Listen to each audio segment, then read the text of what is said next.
First, we've been driven from our home by We StreamYards, it's true. which has become substandard after getting merged into a substandard platform. I can't set up a free stream on StreamYards without first saying no. Don't want to pay $88 to for my year, or I'm assuming $88 is for your access to StreamYards. I hope it's not $8 a month, because I mean, f that sideways. I mean, look, I have spoken with people about this show, and I've had very serious conversations where people of a businessy bent have basically said, this podcast is basically not successful. It's just guys hanging out, which is true, right? I mean, that's But like 90% of all podcasts. yeah, the thing is that at the same time, it's less just dudes hanging out having a conversation, and more like we have been systematically driven into the wastes. We These are have, dispatches, ladies and we gentlemen, have, we have, from the wasteland. and in a certain sense, that's the nature of our criticism. We've been driven out of the heartland, and we've been put to the edges, and that's what brought us here. I mean, if we really wanted to be successful at this point, what we would actually need to do is stop the podcast for a while and be a little bit more thoughtful, a little bit more proactive, start over from scratch. Well, right and now, this is a holding pattern, and, because and of that course, shift to grift based commentary. If we decided to talk about the quartering quitting Twitter, we would get views. I mean, not that many views. We could also talk about Eric July selling out to a major book publisher and abandoning everything he stood for. I mean, Uh, didn't we already talk about that? Didn't we talk about business last week? yeah, but we didn't go fully balls deep into business. Ah, it's true. I mean, these are thoughts, and like we should format it in such a way that we can make YouTube Shorts. YouTube Shorts is where the kids are. God, Maybe and maybe do like a TikTok to do shorts to lead people back to the YouTube. I mean, it's funny because over on my Substack, which frankly, if we're honest, might as well be a MySpace, right? Yeah, Um, yeah. I lay in to kids doing YouTube Shorts hard. I I mean, it works. absolutely castigate them. It's what the evil corporation wants, and it's not just YouTube Shorts, but there's now the next level of the YouTube hustle. Have you seen the next level of the YouTube hustle? I mean, you have to define it so I can say whether or not I've seen it.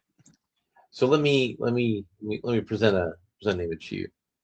All You and right. I are gonna go into the Chat GPT or the Claude and say, "Hey, give me a narrative script for a video called What It's Like Becoming a Multi-Trillionaire." And then the bot would generate that script. And then we'd go into another bot and say, please make an animation that corresponds to this script. And then we would go into another bot and say, please make voices that correspond to the script. And then you would dump that into the YouTube algorithm. And these videos are doing 50 to 500,000 views. Yeah, I've seen some of that slop. I came across one that was claiming to be 40K based, and I realized how wrong it was when they used the likeness of John Wick. I was like, I that's mean, not 40K. well, hold up, hold up. I mean, you could have Corvax be, John Wick. Right, but it shouldn't actually be Keanu Reeves. I mean, also Keanu Reeves is a perpetual, so he could be an earlier precursor of the I Emperor. I will grant you that clearly, if uh as I think of it, Henry Cavill. I don't know if you watch this show. I bet you don't. But I'm gonna put this into the atmosphere, and we're gonna pray to the great material continuum. Uh, if you make Keanu Reeves play a Lennius person in your 40K show, you will make $1 billion from nerds. I mean, that's the thing I hated about the Berserk comic is it didn't lean hard enough into immortal Keanu Reeves. Right. Actually, I didn't read more of it, so I'm going to ask: did you? Has more Barbarian in Chains come out? It's Or not Barbarian come Behind out. Bars? It's not come out yet. I've not had the opportunity to get my latest load from my comic book shop because it was Mother's Day today. Yeah, I heard about that. A lot of people are having the dumbest conversation ever about Mother's Day. What's the dumbest conversation about Mother's Day? Instead of talking about their mothers and how much they love them and or miss them and or are glad that they're never going to leave them, people are instead arguing about whether or not, whether first of all, whether or not dads can be moms. And I don't mean in the The biological sense. I mean in the sense of if you're a stay-at-home dad, do you count as a mom for Mother's Day? The answer is no. You're a father. What the fuck? Um, the other component is people saying that quote unquote women with a fur baby don't count.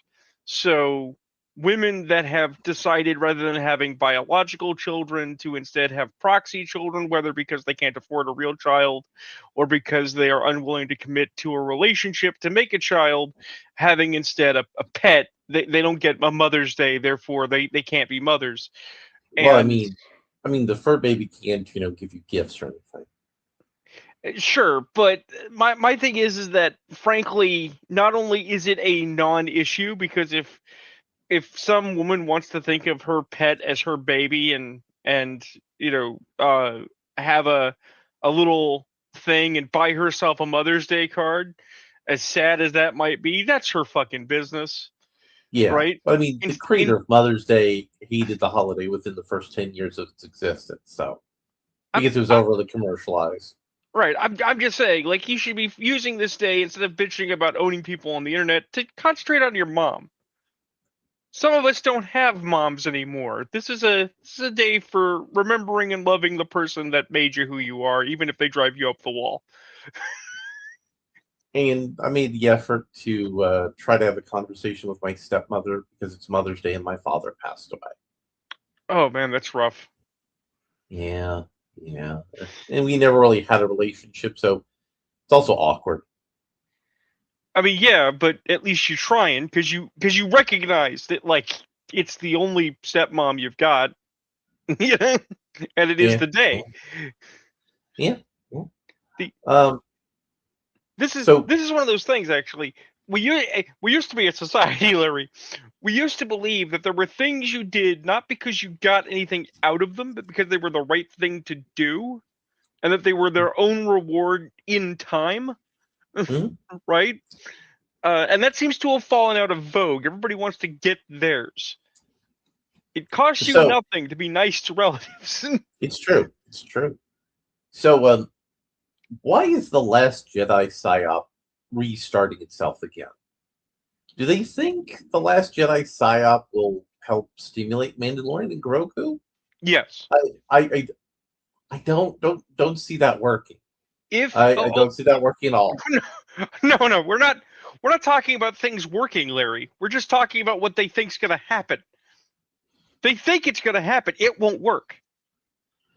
I mean, Oh, it's clearly an underpants gnome strategy. if Drinker and his cabal of commentators are to be believed, Chris Gore went to a free ticket preview of the first 20 minutes of Grok and Rogu, and uh, was surprised to find that not only does it look like shit because it was filmed with the same kind of visual fidelity the TV show has, so it doesn't look or feel like a film. Hmm. Uh, but that nobody was interested. Uh, the audience lack of excitement was palpable. Which, as someone who actually liked season one of The Mandalorian because they actually put in the work, right, Mhm. is a sad statement. How My how quickly they burn that property. You see, I think a lot of streaming shows fail from season one to season two. And while season two was not the most egregious, it was the point where the Mandalorian basically fell off at the knees Yeah. because they had to get rid of the green baby. That's funny how we're talking about how we're talking about childhood substitutes. We have to get rid of the green baby because he has to go off to be with the Jedi and learn to be a Jedi. And then he turns around and goes back to the Mandalorian to become a Mandalorian again. I mean, he's from Yoda's species, so it's not like he can't spend a couple hundred years being a Mandalorian and then come back and finish up his Jedi degree. It's it's a trio of mistakes. And we know exactly what the three mistakes were. So Showing Pedro Pascal's face. no, actually, Pedro Pascal's face is not actually a crime here, even though obviously, whether it be for SAG requirements or Pedro's growing sense of self-worth, they clearly showed his face way too fucking much. No, Mm-hmm. that's not it. So the first thing is, they, in reverse order from least bad to most bad. Okay. Uh, they sent the Yoda kid away, but then they had to bring the Yoda kid back because they desperately needed to have they needed to have something to pull in people that had come. They didn't stick around for the Mandalorian. They stuck around for Baby Yoda, which is already telling you something's wrong in the mix, Mm-hmm. right? And I mean, Baby They Yoda was the entry point for most people right in the series. He was the the MacGuffin. He was adorable. right.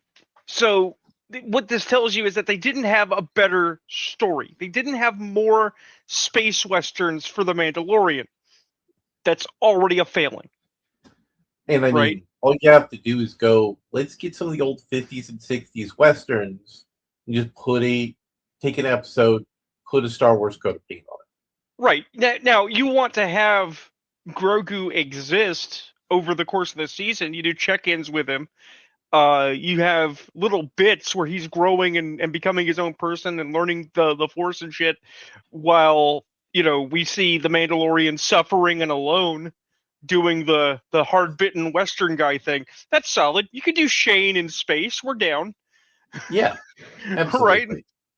But no, first they said, okay, we took away the baby, now we're gonna put the baby back as quickly as possible. Right? But then the second mistake was how they did it, which was they used a well-known Buddhist principle to But they used it incorrect. they used it very incorrectly and they made Luke Skywalker come off like a shithead.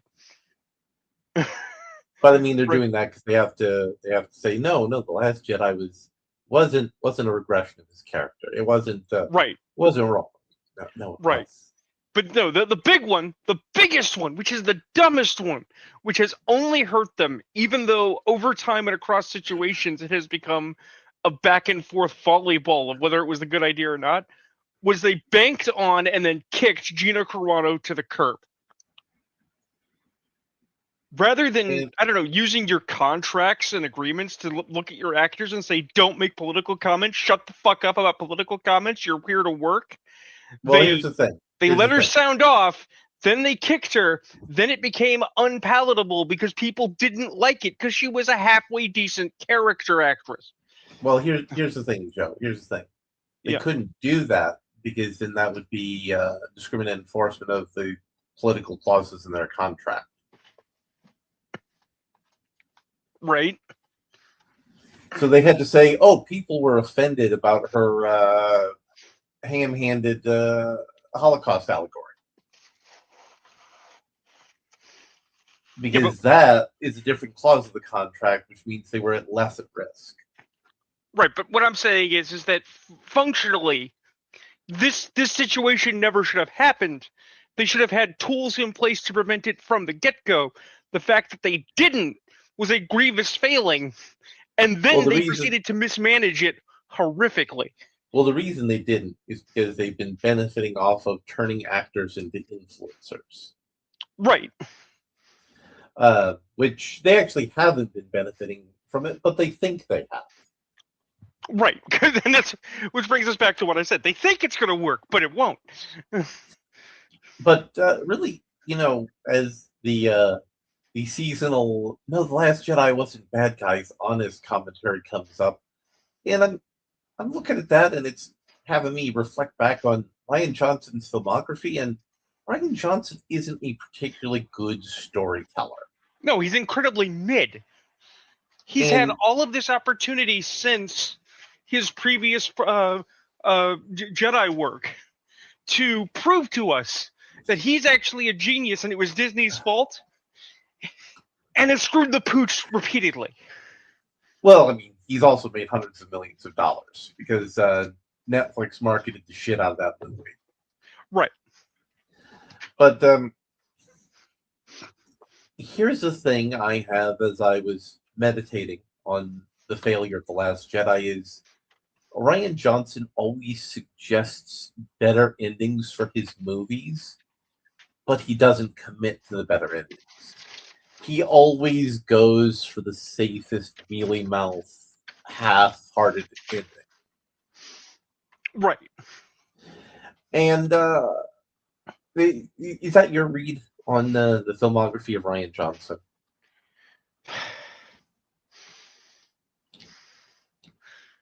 Because I have not watched his more recent outings, I only know their existence from our own conversations about them. I cannot say for certain. Well, I mean, you But saw Luke, I saw Looper and I saw Last Jedi. and And the Looper and thing The is Last that Jedi both had a more interesting idea of an ending, and then didn't commit to it. well, the thing is I actually can make the argument they had multiple endings Well, yes, but let's because use The Last Jedi. Let's use The Last Jedi okay, for example.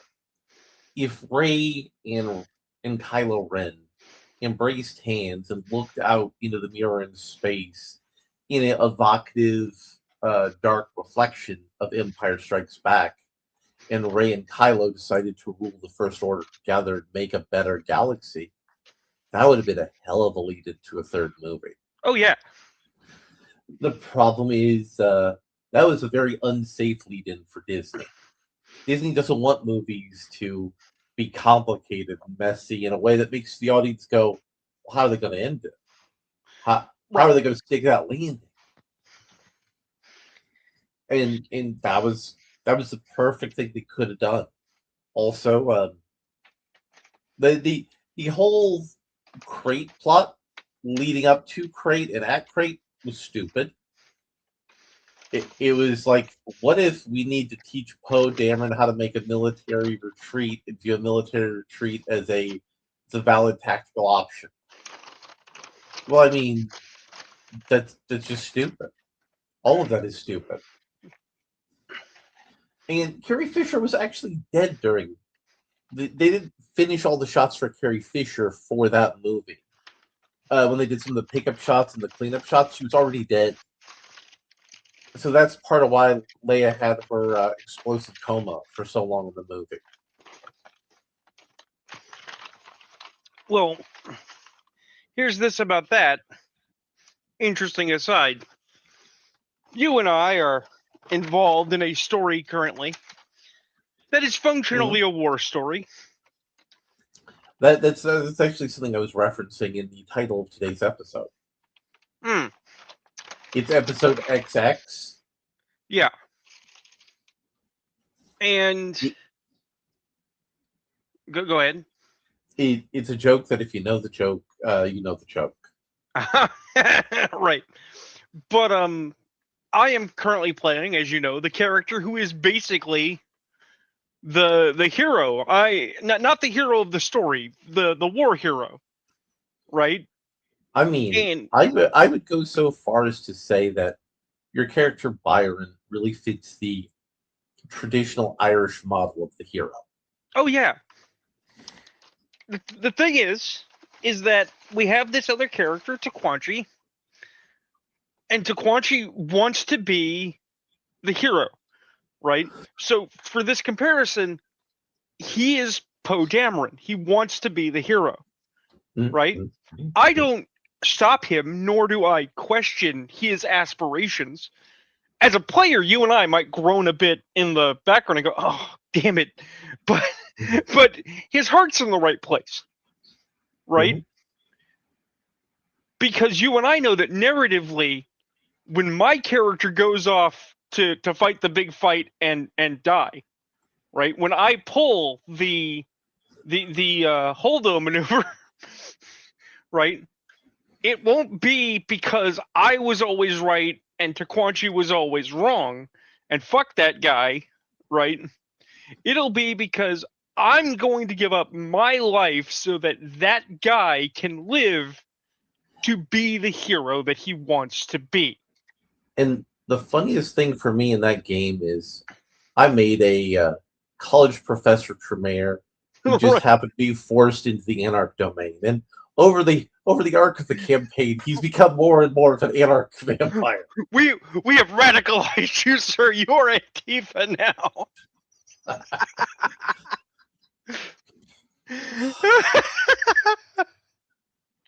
But I'm gonna riff on the subject of moment. You're talking about the return of the gaslighting of the Last Jedi was good. And this is funny because I saw gaslighting for Absolute Batman. People trying to claim that Absolute Batman must have always been good because it's making sales, right? But it is in fact my alma mater, the comics I grew up with. The House of Ideas has won the crown for gaslighting fans. What's Marvel gaslighting the audience about again? So you are aware, of course, that recently the anniversary of Civil War happened. Yes, I saw that. I saw Did that. you know? Did you know that they're putting out new books to celebrate it?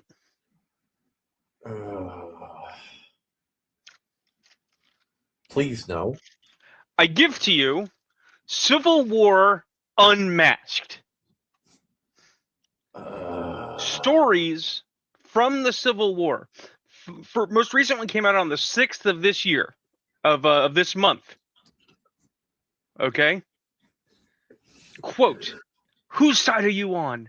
Revisit the event that unleashed shockwaves across the Marvel Universe. In this 5-issue miniseries, follow the unseen stories of Iron Man, Spider-Man, Goliath, Tigra, and Captain America before, during, and after the events of Civil War.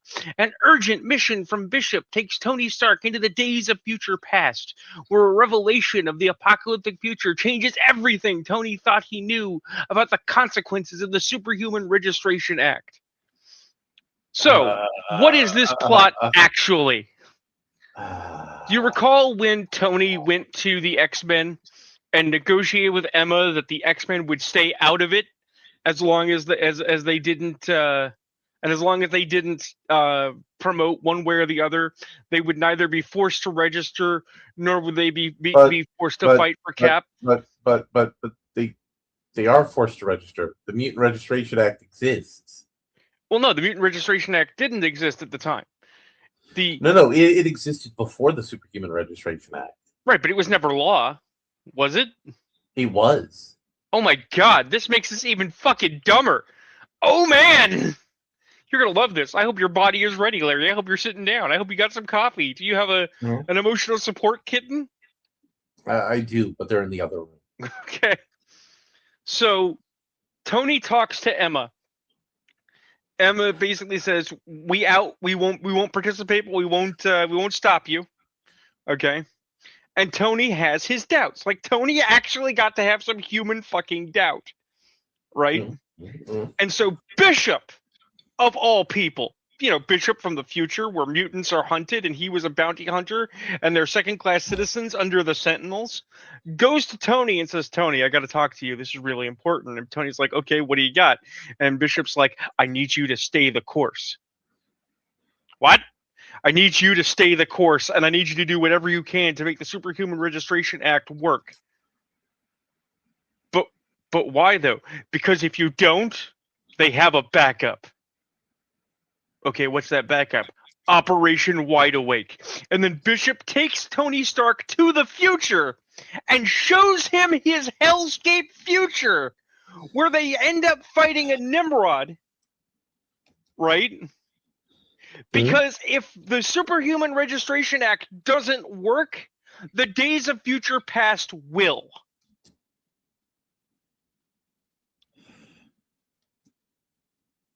Okay? But wait, we're not done yet. So now we jump to modern day.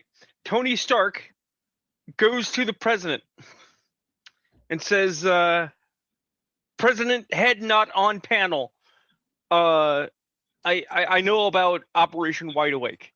And the president's like, I'm going to assume that's when you were the defense minister or the secretary of defense.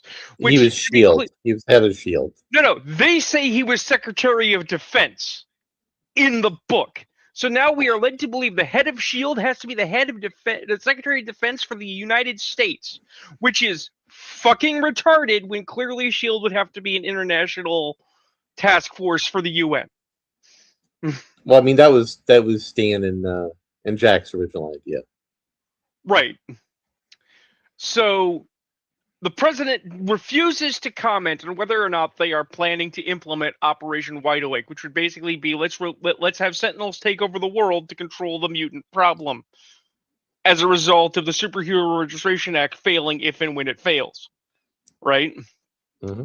But he advises Tony that if Tony is worried about Operation Wide Awake, and he should be, that Tony should do everything within his power to make sure that the Superhuman Registration Act doesn't fail. Thus stating, basically, that the President of the United States threatened Tony Stark with imprisonment and destruction if he did not imprison other superheroes for the government. Well, here's the thing though. That is a horrible retcon of what actually It happened in is. Civil War. Oh, it's already a bad retcon in a number of ways, but I know why they did it, and it's not just to gaslight you into thinking that Civil War was good. Because it was not good. So here's the thing. At the time when Civil War came out, what had just happened? 9/11 9/11. and the War on Terror. Right, we were on the And War on Terror, we were in the middle of Afghanistan, and Bush was president. And Tony Stark was meant to be George W. Bush, but if George W. Bush was correct. Right, they wanted to. That was the explicit authorial direction of Civil War. Right. The explicit authorial assertion was the registration is correct, and saying otherwise was wrong. Lick the boot. Right. Whereas Cap is like, yes, we understand some of you people are civil libertarians and have a problem with that, and we're going to give you a way to validate yourself through our narrative. Right. So then you think about what does this book mean now, right? And the implication is, okay, is that if you don't lick the boot, so i.e. if you didn't implement superhuman registration, right? It's not that Tony was wrong, right? It's that you opened the door for Donald Trump to be wrong and implement Project Wide Awake. Because President Head not on panel is clearly a Donald Trump analog, right? Yeah. See, you didn't simply give us lefties everything we possibly could want and do what we told you to. So now you're threatening the lives of mutants everywhere with Sentinels. Because that's the political reality we live in. No, that's not what that fucking means. It means that Tony Stark is not only dumber than you put him down for, but while we're at it, you just turned Bishop into an Uncle Tom! I mean, yeah, that is what that all means, and that isn't good. And that is what they are trying to gaslight us with. Remember, Civil War was always good. Here's a retcon to try and justify it. And also, let us not forget that Civil War directly led into One More Day. Yep. Which people are still to this day lambasting. Yeah, One More Day was the worst thing that happened in the Spider-Man comics since the Clone Saga. And everything that has been the worst in Spider-Man comics is, what if we reset Spider-Man to be basically a different character?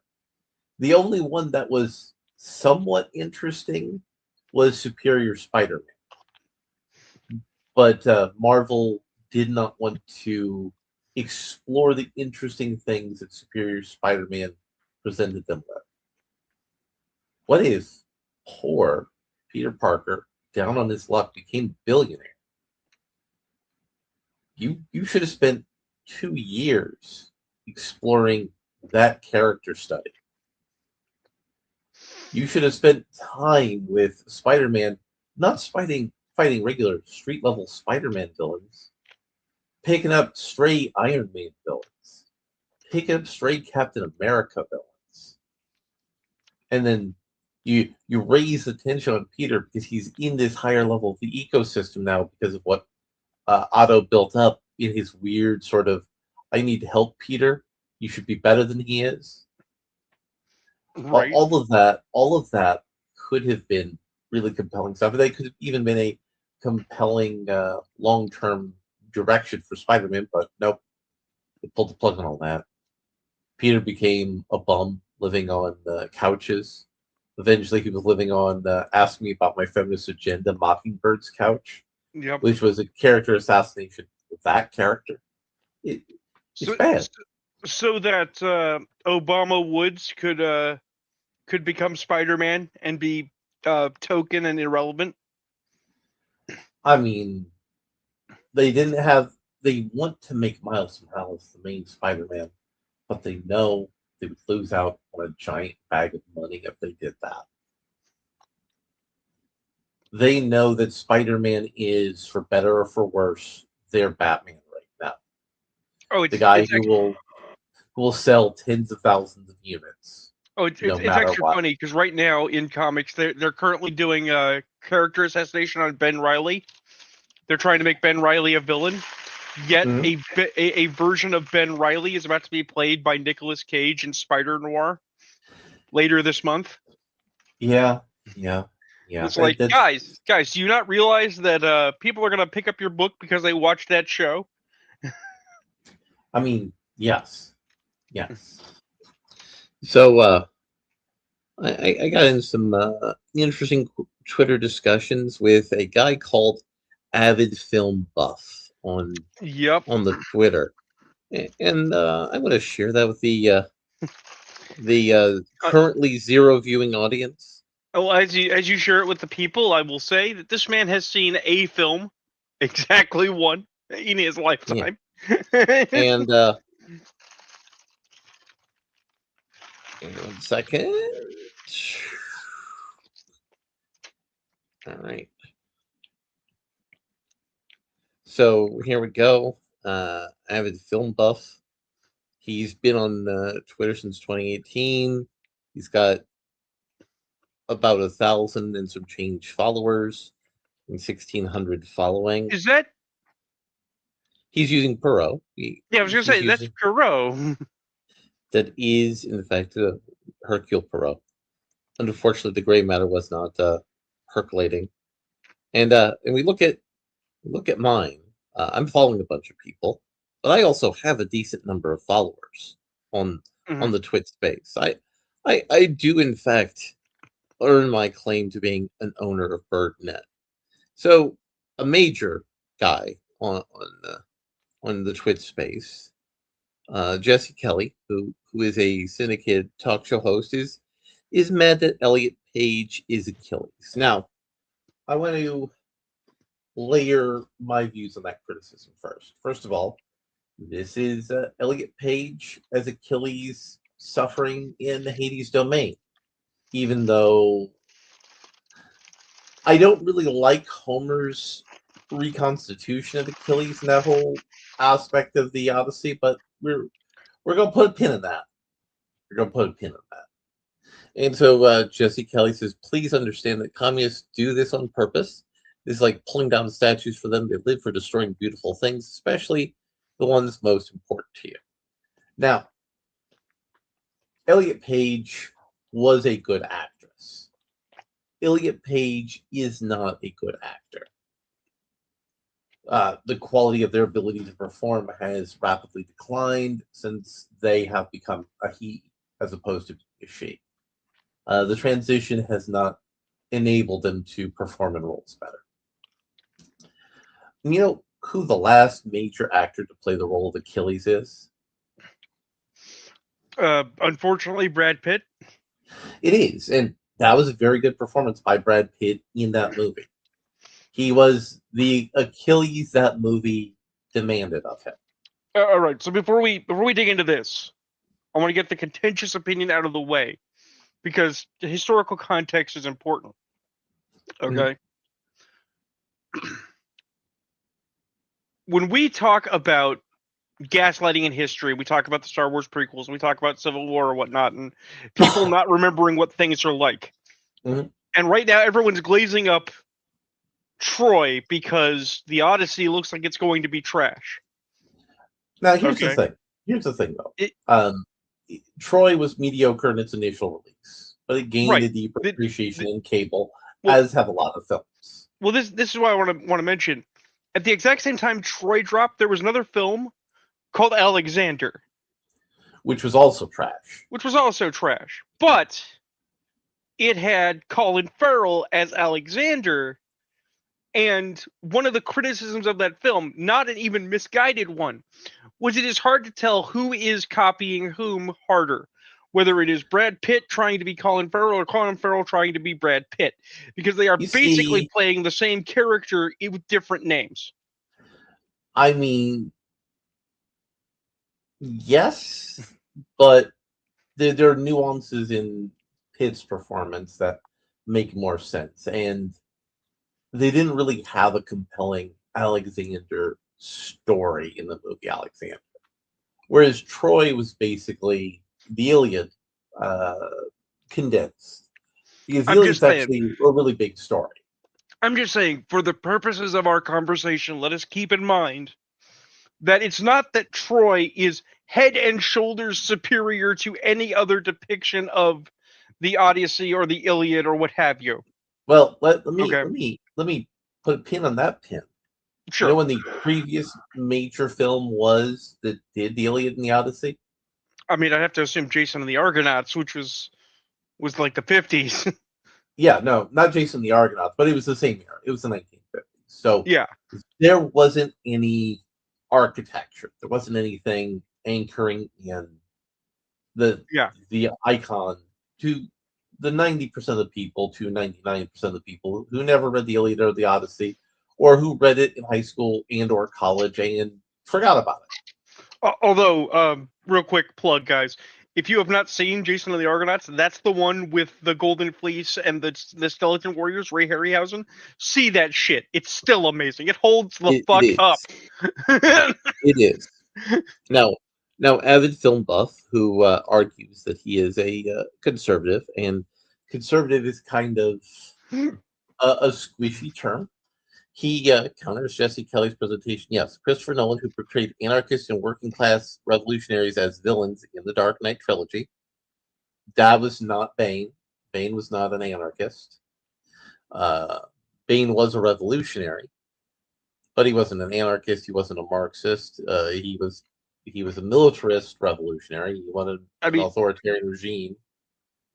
I will actually posit he was none of those things, but clearly, avid film buff isn't using all cylinders here. He is not. He is not. But The I would argue, Joker. if we were to discuss it, I would argue Bane was an opportunist who Mhm. clothed himself in revolutionary garb and rhetoric to which which exploit a yeah, well-founded discontent. which fits the narrative that Nolan was going on with Gotham as a allegory for the French Revolution. Right. Um, the Joker as an anarchist is Kind of lame. it's kind of lame because really it's about nihilism, and both the Joker and Two Face are how you keep your psyche against the utter nihilism of existence. And Batman is the synthetic answer where you believe in people because people aren't actually nihilists. people believe in things. People are mostly good.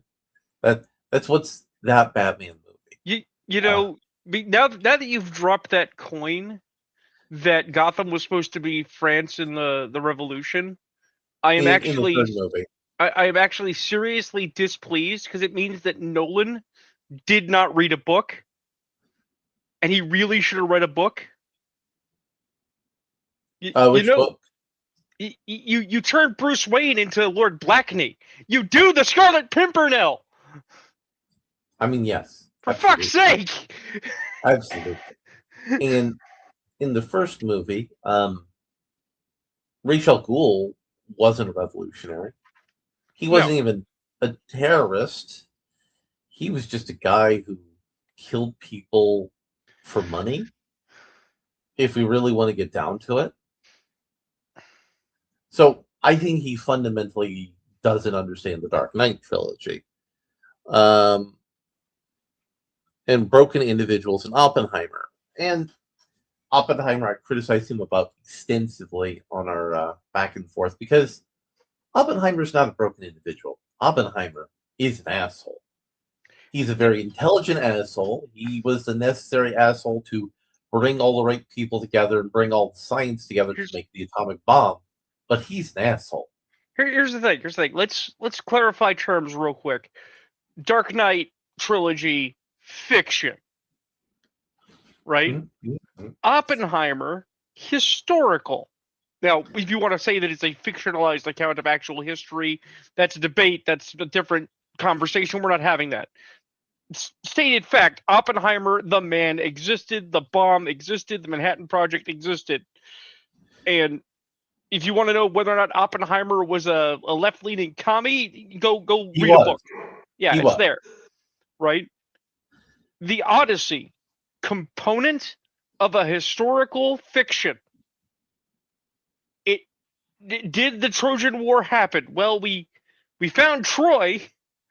We can And assume a war happened, but the actual archaeology suggests several wars happened. But I want right. to But go deeper but into then Oppenheimer for a but moment. I want to go sure. deeper into Oppenheimer. I just want to make sure that we're clear. It's like the Iliad has the interference of gods. The Iliad has objective magic. The Iliad has demigods. It's not real, but it is concerning real events at the same time. Mhm. These are three different styles of story. We shouldn't judge them all as being needing to be somehow realistic.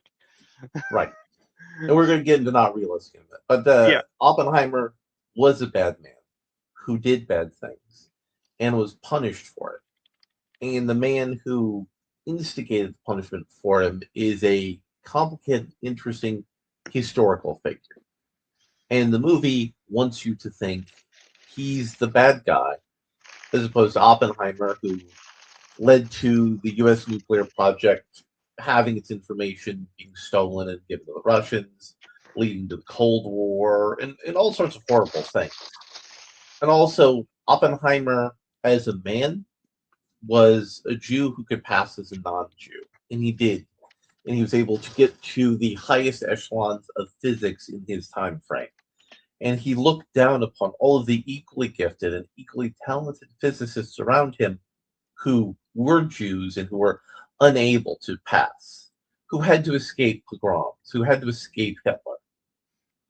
And he viewed their moral suffering as his righteous justification to do something which many physicists considered impossible: split the atom, turn it into a bomb. He's a bad guy. In the movie, wants you to think he's a naive, neurotic schmuck. No, he's not naive. He believed whatever it took to justify his own egotism. And the movie also alludes to that. The movie can't ignore things that actually happen. So it's not a trustworthy conservative narrative, if you could even come up with something that's a conservative narrative. It's trying to wash the character of the leftist intellectual who is viewed as a martyr in far leftist circles. And then we get to Tenet and nihilists as selfish individuals in Tenet. Tenet is not about nihilistic individuals. It's about something beyond our philosophical conceptions. If you have the ability to go backward and forward in time, you're essentially God. If you can manipulate events in time, set events into motion in time, you can set up the situation where you're recruited by the man you kill son from your first mission. And then you come back later and recruit that boy in his future, which is come and then he comes back from your future and his future into your past. It's it's not about nihilism. It's about power. It's about how power warps your ability to see the world, and it then gets to the point where at the climax of the movie, people understand that there is power that cannot be held by one person. See, here's the thing. Film buffs' position is defeated by another movie, Mm-hmm. by a different director. Mm-hmm. Did you see Nuremberg? I did see Nuremberg. Nuremberg with the Russell Crowe movie. That Yeah, is an excellent from movie. last year. That is perhaps one of Russell Crowe's best performances in his career. And Rami Malek, who I've seen That in is, a bunch of things, and I'm often like, but no, he was solid. yeah, Here's the thing. Russell Crowe could have done what other actors had done. We could have gone full. Here it is again, Carlisle or um I just said his name, the guy that played Alexander, Colin Farrell. Colin Farrell, and been screeching Hitler. But no, Russell Crowe plays Hermann Goering as a soft-spoken, intellectual, calm, controlled, rational individual, which should scare the hell out of you when you who, consider who exactly what he's proposing. who's also a profound egotist and who did whatever it took to advance his own personal power. Right, right, and that's the entire point. The entire point is that the man is actually absolute naked evil in a real Yep, evil sense. And yep. evil is, whether you want it to be or not, no matter how moral or ethical you think you are, kind of seductive and insidious because you almost wanna be like, come on, it's Russell Crowe. You can't execute Russell Crowe. And Russell Crowe, he's willing to betray Hess, but Right, he can't betray Hitler. Even his own narcissistic drive for power has its limits, which right, makes evil a much richer performance. right. But my point is, the reason I bring it up is nobody in conversation would look at this and say that Hermann Goering is a leftist icon of sacrifice. Nor would anyone look at this and say that the persons presented as the ones putting him to trial were wrong. You can't politicize this political story because guess what? It was us putting villains on trial that were actual, honest, dyed in the wool, provable villains, Yep, yep. right? And he doubles down. Says, I'm not joking when I say the reaction of many of my fellow conservatives have had against Nolan with the Odyssey has made me lose respect for a lot of them. And so I lay out my thesis. One, historically accurate costumes, which is one of the criticisms this movie gets, would have been negligibly more expensive, but would have make it unlike anything else in Sword and Sandal. So let's start here first. This Yeah. is the point that he, for some reason, claims he can't get, even though movies have been doing this since we've made movies. You change the visual language to break up cognitive holdings of the movies. You're with me on this point, right? If they went full Age accurate costumes, it would have been visually interesting. Your mind So would not go back to Troy. Your mind would not go back to Brad Pitt as Achilles. so here's the boggle. All right. I have seen the historically appropriate armor for the time. Yes, and Okay, people made it. People have used AI to make images of it. right.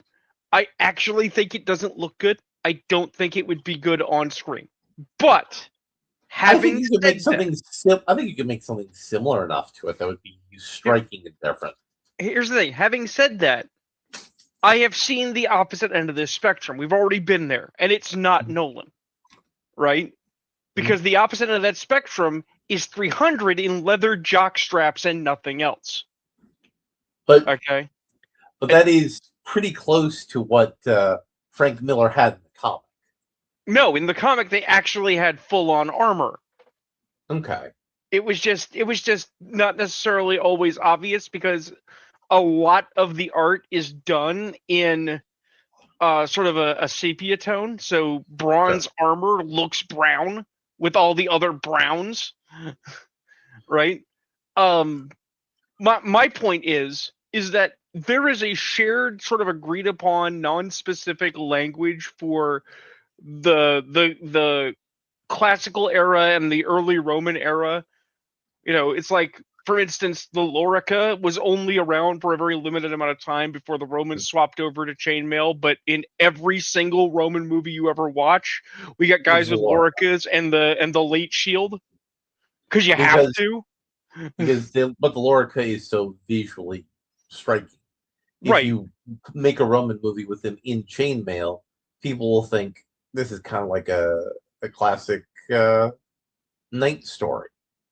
right. And So with that in mind, I'm just saying, if you if you make it look like they're Greeks and it does have some visual similarity to Troy, it's might be inescapable, but at least we'd all agree on it. The problem with Odyssey's imagery is not that it's necessarily off base one way or the other. It's that it is so fantastically fanciful that it looks like trash. well, you see, I don't think it's fanciful. I think it's extremely vanilla and bland and underwashed. So we everybody's I would consider Troy's armor and costuming to be more fanciful. well, I mean, first of all, as anyone who's a serious lore nerd knows, there's still a lot of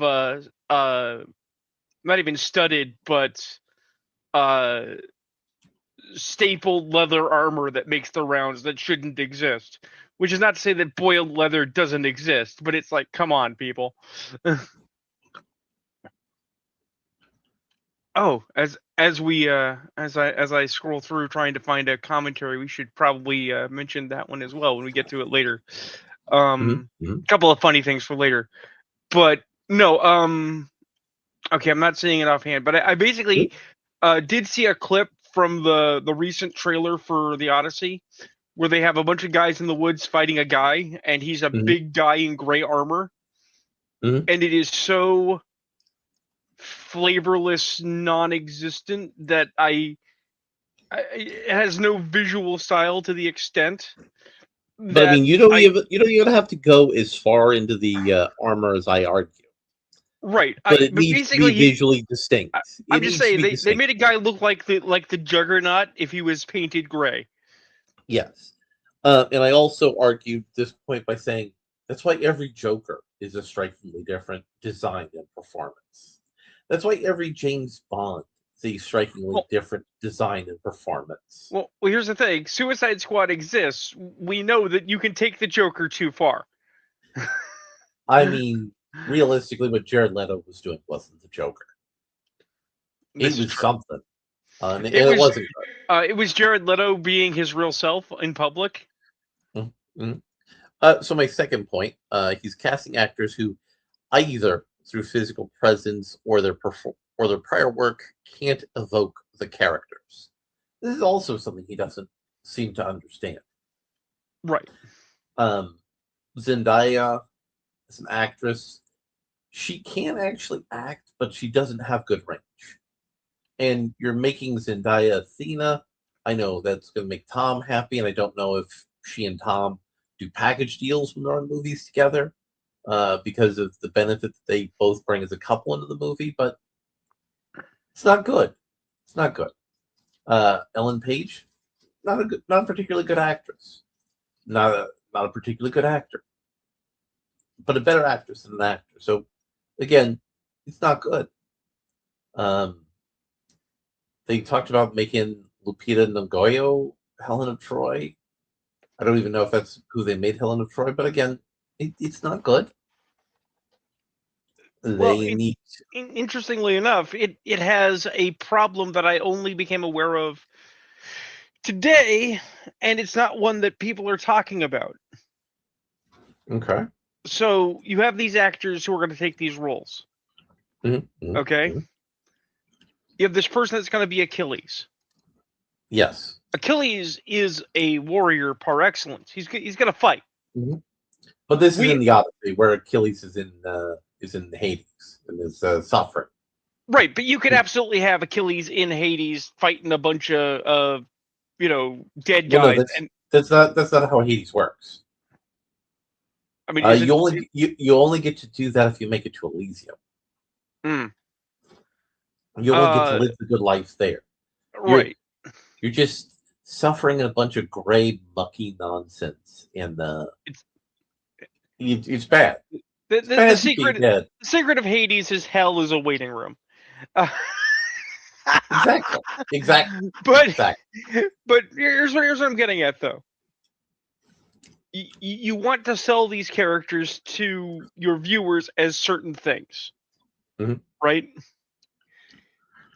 I like the Phantom. I actually like that movie unironically. I know a lot of people shit talk that movie. That movie had Billy Zane before Billy Zane became a dumpster tier actor. Um, I've seen the behind the scenes where he like did a bunch of working out with a medicine ball to get that very fluid movement, and he did most of his own stunts. Mhm. Right? I came across a clip earlier today talking about Dolph Lundgren as the Punisher. Another film I unironically love. Right? I mean, Dolph Lundgren naked in the sewer giving a soliloquy. Right. But the thing That is is that such a bold choice. well, here's the thing. Dolph Lundgren apparently was asked what did he think the Punisher was like, and he said that the Punisher is kind of a hybrid of Batman and the Terminator. I'll allow that. He's not wrong. And then it was revealed to me that most of not only did Dolph do most of his own stunts, but the vast majority of the conflicts, although obviously they weren't trying to harm one another, were full contact. So it was Dolph and the stuntmen actually having fights on set to make the fight seem more realistic. I mean, Dolph was a Olympic level fighter. Right. If Dolph got punched and Dolph got a bruise, Dolph could handle it. Yeah. But this is why I bring this up is that we're assigning actors based on visual, right? But then not asking, and what are they actually going to do in the story? Are these actors actually the best for these roles? Well, And I'm the answer, actually arguing that on both points, they're casting decisions that don't hold up. right. Again, Zendaya is Athena as a prime And example.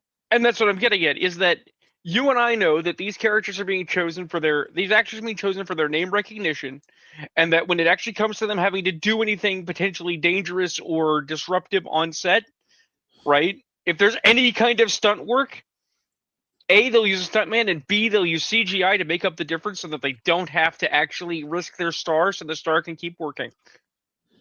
And also to that point, it's these casting choices. A lot of them are driven by the requirement that you have a certain racial composition to be eligible for an Academy Award. Right. So the casting decisions, beyond just the fact that they're not people who are good for the roles, are also further taking you out of the fiction and making you think about the reality of a movie. And last but not least, he's choosing the most recent and most deconstructive and most retelling of the Odyssey for the modern language version of the Right. Odyssey I heard about as that. his first adapter. When I heard about that, I about had a moment. I was deeply, deeply disappointed because I heard about that. I Mhm, heard about that piece of shit. mhm. Mm. And my thesis statement for my argument here is these are signs, not proof, of a lack of care. Lack of care leads to a decline of excellence. We go to see a Nolan film to watch the pursuit of excellence, which he doesn't always reach, but it's compelling to watch. If he's not reaching for excellence, why watch it? I mean, it's the usual Hollywood spin, and I don't mean spin in the sense of spin doctoring. I mean in the sense of we do the movie they make us do, so we can do the movie we want to do. So we have to ask ourselves the question: did Nolan actually want to do the Odyssey, or did they say, Nolan, we'll let you do the Odyssey, or we'll have you do the Odyssey, and then if you do it well and you get that Oscar win for the company, we'll let you make something else you wanted to make. Mhm. And we go into several different levels of this argumentation, but I want to go to the particularly dishonest part of his defensive argument. His inability to accept, no, you do this to break up the cognitive features of the audience. Oop. All right, here we go. Let me scroll back up. All right, here we go. It holds real estate in people's minds. You need to break that connection. Pitt, Bannon, and other actors had career best performances in that film. So you're saying historical actors. Fine here. No, I say you need to do something different visually than the 50s and 2000s Homer adaptations that will break the connection the audience has with the older movies while watching the new one. And why is that necessary? The audience will make associations with the prior iterations of the characters. It will create dissonance while the film Nolan is making, with the film Nolan is making. It's why Ledger, Hamill, Nicholson, Leto, and others have all had starkly different uh, differences in their performance and their aesthetics. And then I also invoked Connery and all the other Bond films and Craig, and going back to circling back around to our buddy Ryan Johnson. That's why Jake Skywalker was the problem in The Last Jedi, because it didn't break the aesthetics of Luke's character, and he kept the same aesthetics, but it was a different character, and so the audience couldn't cognitively embrace what the movie was trying to do. Also, what the movie was trying to do was stupid. Right. And also why the new Harry Potter movie looks dark, dreary, and depressing, and washed out from color. They don't want it to look like the last Harry Potter movie, which was bright and cheerful and fun. Even though the last Harry Potter movie was kind of dark because it did involve murdering children. Right, but specifically we're talking about the appearance of Hogwarts. Yes. So, so what is it you think about this whole argument and nonsense that I need to deal with? I mean, clearly I have my biases in your favor. I think Film What's It is a douche canoe, Mm-hmm. but at on another level, I almost, if I have to be forgiving, I can almost see how he doesn't understand what you're saying because I read more comics. So, what did you read for comics? I read a comic called The Fall of the House of Slaughter. Okay. Okay. Now, I knew nothing about this book, but I knew the illusion that the title was making, which was Fall of the House of Usher, Mm-hmm. famous novel by Poe, or short That story, really, but you that know. recently had a very good adaptation by Netflix. Oh yeah. But either way, it's a horror comic, and I'm like, I like horror comics. So I had a thumb through. It's only got one issue. This can't be that bad. Came out this month, or last month even. It's from Boom Who was Studios. okay? Has a bunch of people I have never heard of who wrote it and arted it. But there is just one problem. Okay. Nothing happens. Nothing happens. While there are characters, I don't know who anyone is, nor do I care. Mm-hmm. Okay. And there is no importance to any of it. Okay, we are led to believe that there is a house of like a in Chicago, which is the headquarters of a cult. Okay, and people in this cult wear bandanas with like uh, teeth and fangs on them, right? And there's something going on. There's a Game of Thrones about, right? Mm. And so this is the first issue we're introducing everybody, and it should be really character defining who and whatever everyone is. Except we're not. Things just happen, and we don't know who the fuck anyone is. Except for our main character is a woman who wears all white, and her guy Friday is a young punk with a side cut, right? Who hates Uh, popcorn and is of color, right?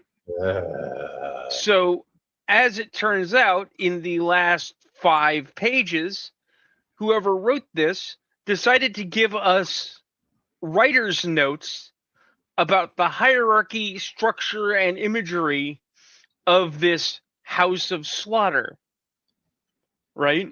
Very much like Hickman, right?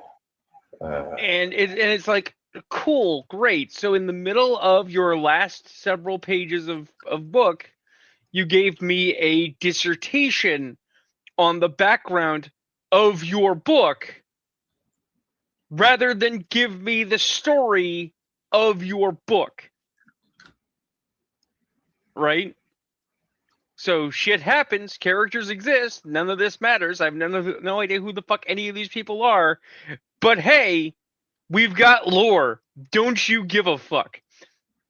And the thing is that the reason I bring it up is the guy who made this, the guy who wrote this, was clearly inspired by Hickman. mhm. Hickman did this in his X books and a couple of his other books where he does static descriptions of material as storytelling and artistic beats. And this guy, Tate Bromball, said, wow, that was really cool. I'm going to do that too. And then did it badly. Well, yeah, I mean, I think Hickman did it badly first. He did. But Hickman's successful. So people copy success, thinking it's successful. This is why I can't fully discount this guy saying I don't understand what you mean about this idea of breaking with what people know, because it is true that if you don't make a solid break with what people know, then people instead will copy, and Mhm. obvious copies sometimes succeed. There's an entire sub industry of Asylum Films and Sci-Fi Channel Presents based in and around, oh look, they're doing a historical, let's do our version and get it out in a weekend before they go to theaters. Mhm. And they use the same plot beats, they use the same visual language when they can get away with it because they know that's what people want. Mhm. That doesn't Mhm. mean this guy isn't a disingenuous douche nozzle. He's obviously looking to politicize and is kind of upset and playing stupid that you won't politicize the conversation because you're actually talking about how Hollywood does what Hollywood does and Mhm. problems in production, not problems in politics. And I had a similar problem with people talking about the Last Jedi with the great psyop of our time. People saying, "Well, the theme was about how military profiteers are bad. Why? Because they said that military profiteers were bad." I'm saying, yeah, but that doesn't actually do your theme. Just saying, "Here's our theme." That's not doing your theme. Well, they were on the yacht of a gun runner, and that shows that it's bad. No, no, the yacht could have been any castle. If you wanted to do that, if you wanted that to be a major theme, your opening scene of The Last Jedi, where the resistance, excuse me, is struggling to get off planet, And then you can actually establish the fuel thing. You can have an alien fuel merchant. And they're saying, listen, this is all I have. What do you mean this is all you have? You're making me pay quadruple the price. Well, yes, because I had to save this for you. The First Order got all the rest. Could you imagine that as the setup for the First Order ship show up in the system and all of that? And then later, the fuel crisis is actually established and it's meaningful. And all the First Order using its piloted little drone ships. I Oh yeah. mean, it would have been better. And then when you go to the casino planet, you talk about the military profiteers. You're like going, oh, see, that's a setup with a payoff, and then you would I mean, feel better. like I said, I read a lot of books for tonight's show. Um, my I've been dealing with some light medical last couple of days. Uh, Stuff with my legs, whatever. And this meant that I spent most of today laying down with my feet up, and it's like, what am I gonna do? I'm gonna read comics for show. Fuck it.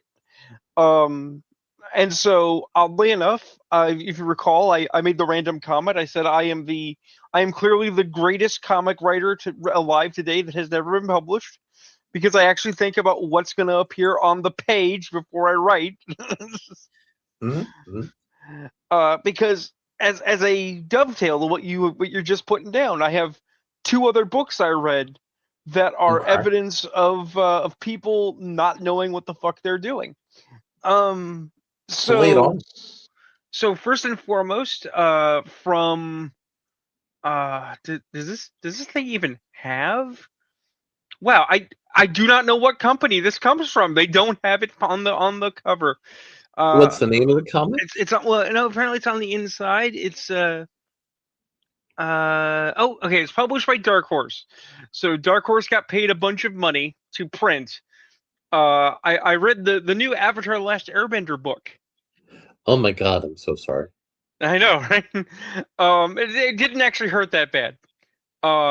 It's a one of three focusing on the Kyoshi Warriors, the all female earthbending super team, Mm-hmm. which is apparently happening. We assume adjacent to the original series, right? Right. And completely fails to tell a story.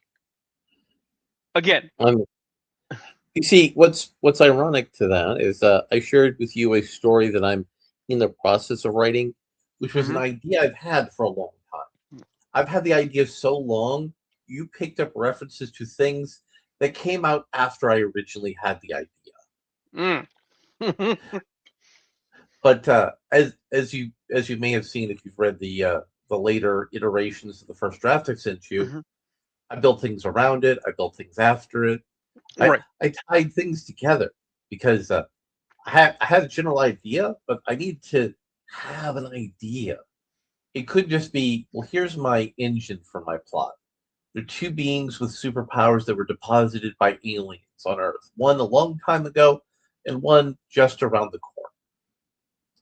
That's a good idea, but that's not enough to be a story. Well, the thing with this particular book that I read through is these five warriors, these five young women, are off to fight the Fire Nation, right? As you do. And they're traveling through the Earth Kingdom, as you do. And yet, because they're traveling incommunicado, nobody knows who the fuck they are. And Mhm. when they reveal who they are, nobody is particularly impressed, right? Because we're clearly going for a people's biases are because they're women narrative, right? And then this is undercut by the story of a young boy who wants to go off to war and be a warrior, but he's bad at it, right? And the Kyoshi warriors are concerned because it's like, well, we can't have him go off to war and die. It's war, right? Um, the thing is that they do no work as a book, as a fucking 26-page book, right? To give you serious context to what the Earth Kingdom's war against the Fire Nation looks like. It all presumes you've seen the series, which of course you have, but it's bad storytelling to assume that your readers have read the stories that came before it. Right? I mean, if you're going to do this, if they were to say, "Hey, Joe and Larry, you're writing a Kyoshi Warrior story," I'm like going, "Great, the Kyoshi Warriors are actually a cool little group. They have interesting cultural flair. I'm interested." So the first thing we would do is Kyoshi warriors traveling through the Earth Kingdom, fighting the Fire Nation. They're going to come to a place in the Earth Kingdom that suffered from a Fire Nation atrocity, where Right. temples have been burned down, farms have been turned to ash, you know places have been glassed, all the really horrible things. Right.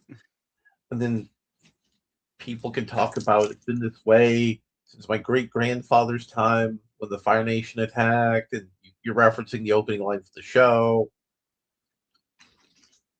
In that way, you're setting it up so anybody who might not have watched the show could go, "Oh, I understand what's going on." Right. And that's the thing, is that what this is trying to evoke the TV show, but not understanding the shift in medium.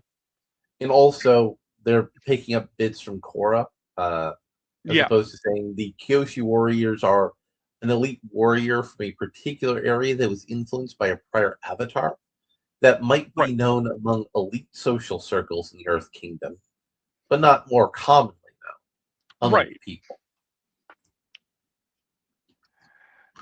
But this brings us then to the other book I read, and this one, I, here's the thing you have to understand.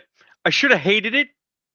I actually loved the first half of it. Mhm. It was delightful, and then they utterly ruined it in the last like 3 pages with Okay. the dumbest thing ever.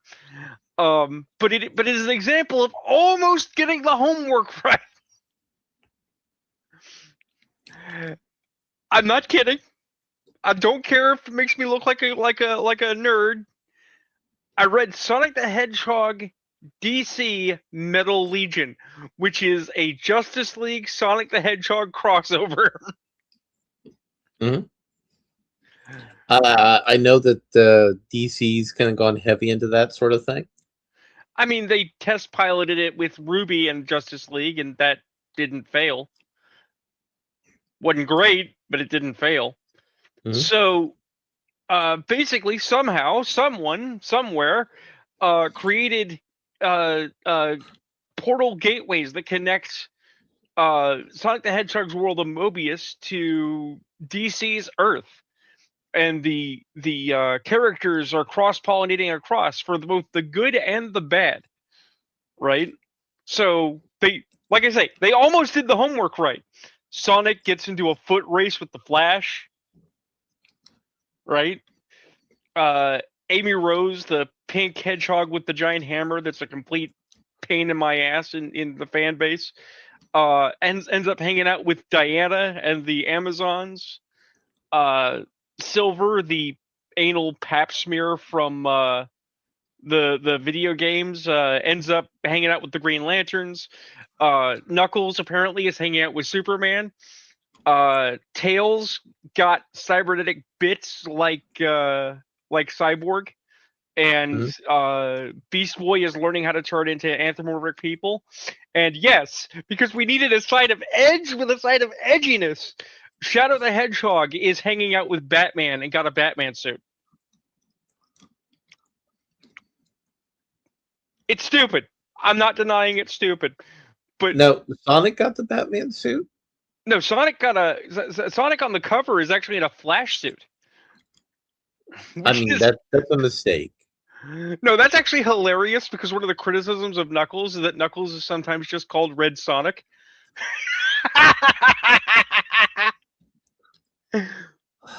But no, Uh, no, the real mistake here, the mistake that agitates me to no fucking end is you have Batman, you have Damian Wayne, who I already don't fucking like. You have Shadow the Hedgehog, and they are talking about where did these portals come from, right? And what they have figured out is that the two super scientists, super villains of the two worlds have joined forces. So Eggman made the portals happen, but Lex Luthor funded them. Somehow these two people communicated, made a plan, joined an alliance, and I created mean the that. portals between the two I mean worlds. that's a mistake. It should have been Savannah. I mean, it should have been fucking Brainiac, but that's neither here nor Well, there. no, That's no, not the problem. no. I mean, Savannah is a better one for the Eggman that's closer to the movie version. Oh, sure. But here's the thing. I have a problem. See, Batman is what? What does everyone call Batman? What is the Dark Knight? He's the guy with prep time. No. What's the catchy, pithy term they use? I don't know which one you're referring to. There's so many for Batman. World's greatest detective. Oh yeah. So here's Batman, here's Shadow the Hedgehog, here's Damian Wayne standing on a rooftop looking spooky, reading files. They had to get files. You envision that like Batman had to break into things and steal stuff and put it together on a tack board with string and whatnot. On page 4, in fucking Empire City, as Flash and Sonic are running down the street, the portal is there, the big portal with it's a big arch, and on the side it reads Lex Egg. There's no mystery. Lex Luthor and Eggman made it. It's on the fucking side of the thing. Everyone can see it. It's on the news. Fuck you, people. I mean, Lex and Eggman are both very big into branding. Yes. And I'm telling you, it's like, where did these portals come from? I can't imagine. It doesn't. They told you on the fucking front of the thing in front of everybody.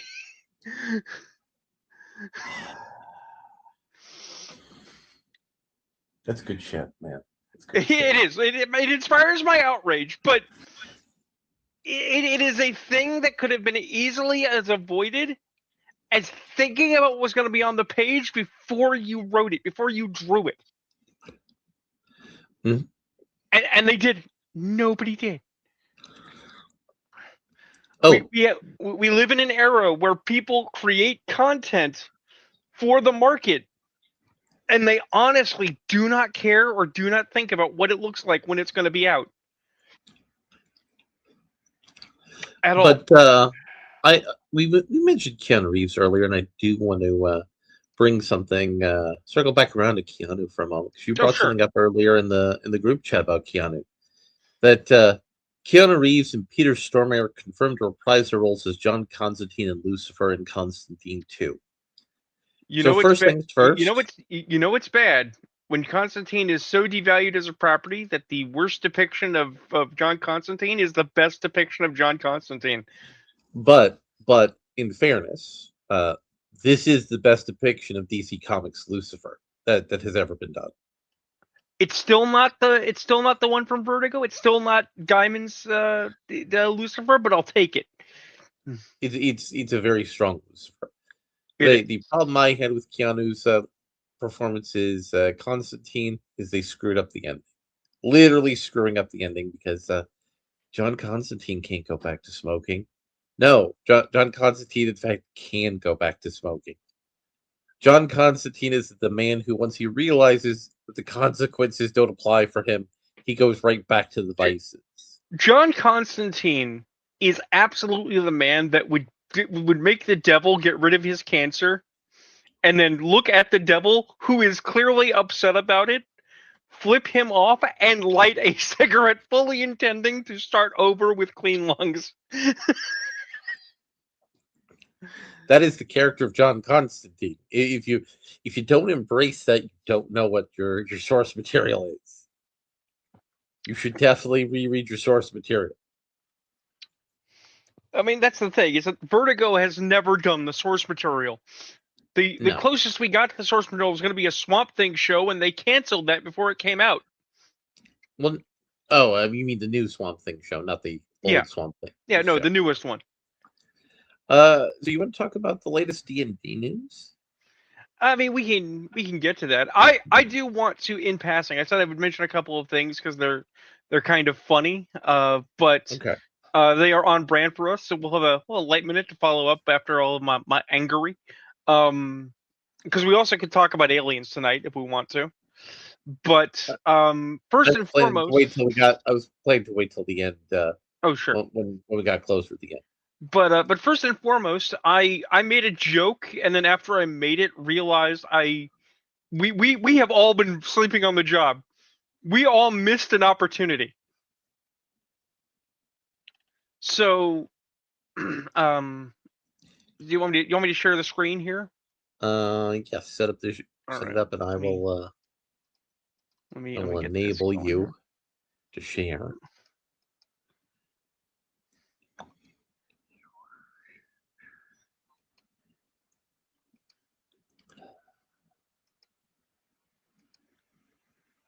Okay, so I do not always agree with this guy, but he shows up my feet sometimes. Fenrir the Ice Wolf says she mind raped Iceman and made him gay because she's a crazy bitch who wanted a gay best friend. And it's not even crazy to say it. She's been shown to be able to do these things. Human will is nothing but a toy to her, referring to Jean Grey, because this was a thread of unpopular opinions about Jean Grey. And they show a set of panels from when Beast brought the X-Men back from the past to the future, because apparently Angel was flipping out about what happens to Angel when he becomes Archangel, and Marvel Girl just shut down his freak Yeah. out so that he would accept it, right? And somebody here named Mondo Mustache said he couldn't escape the gray indoctrination with a photo that says "You can't catch me, gray thoughts." And I asked, should we start calling it the gray agenda? I mean, the gray agenda is pretty good. The gray Not gonna lie. agenda is pretty solid. And I can't believe we missed that. We've been complaining about this bullshit for years, and we missed the gray agenda. Eh?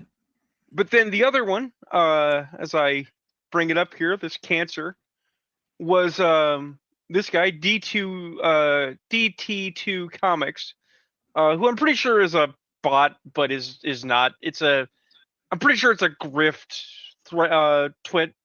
Uh, said not Flash to 360 Waves, who said that this is Flash Thompson from comics to live action. What do we think of the MCU's Flash Thompson? Because they took Flash Thompson, kind of all round American guy, and they made him Diet Shankar, as you Yeah. can see. And Telepathic Bunny Comics, who I've hung out with, says DEI hires. What they did to Ned and Jane was Mary Jane was atrocious. I said, especially since we're to believe that Tubbs Chowmain is going to be the Hobgoblin. And they said the Hobgoblin's not meant to be diabetic. And then DT2 shared this image. So you actually have the sense of what we're supposed to be looking at. This lovable bubble of cute Asian guy, because to be fair, their Ned is at least fun. I did Mhm. watch Far From Home, right? Mhm. It's supposed to become the second Hobgoblin? Um, in the MCU, probably the first. Probably. But does this mean they're going to have the actor lose a bunch of weight, or are they going to CGI him, or are they going to get a different actor? It's going to be a stuntman. What exactly is their plan? I don't think we'll ever get an actual Hobgoblin in film version. I think the closest Well, we ever were going to get was Mark Hamill's voice in the '90s cartoon. I mean, yeah. To be fair, there was a pretty good Hobgoblin, all things considered. So the D&D thing that's happening. All Uh, right, which what D and D thing? they have announced that they are going to put all of the digital copies of the content available behind a paywall, and they're going to still sell books, but they're going to up the price of the books to go along with the business model they're using for Magic cards. Right. I did see Nerd Cognito raising hell about this. No one should be surprised. We knew this. We should have known this was coming.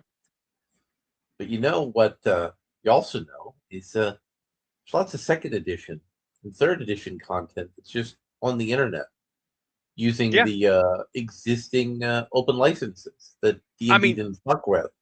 I'm a bigger fuckface, Larry. I actually own originals from the second printing in the 80s. Hmm. I I actually have physical content. I don't need their fucking permission. Yeah, yeah. And fifth edition is has kind of gone on for too long. It's gotten janky, like fourth edition did when it went on for too long. Well, they tried to. So seriously, people have finally admitted it to themselves that 2024 was a 5.5 or a sixth ed. More accurately, probably a sixth ed. I'd Uh, argue it's a 5.5 because of its full reverse compatibility. that's just it though. It doesn't have full reverse compatibility. Well, I mean, they say it does. They say it does. It's a lie. It always was. But it's worse than that because uh, we're right back to it. We're back where we started.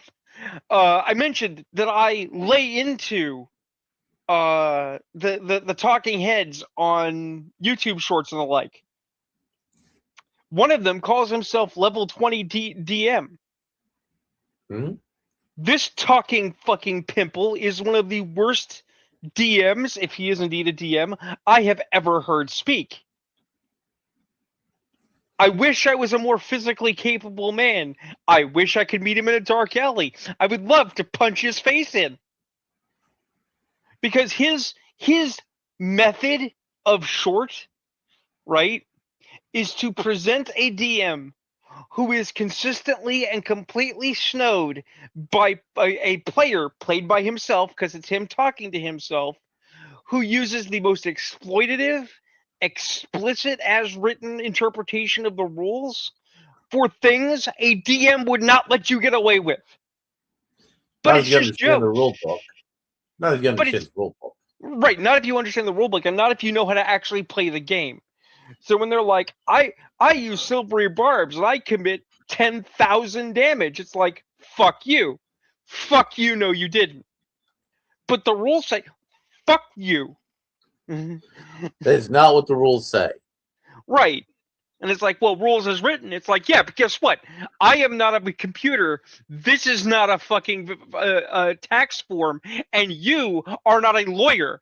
Fuck you. But it's like, do you remember the old man Henderson story? I do, and to be entirely frank, it's bullshit. I don't care Well, if it's not. somebody pulled it off. It it should never have been allowed to get that far. Well, hold up. So the old man Henderson story. There are many problems with the story.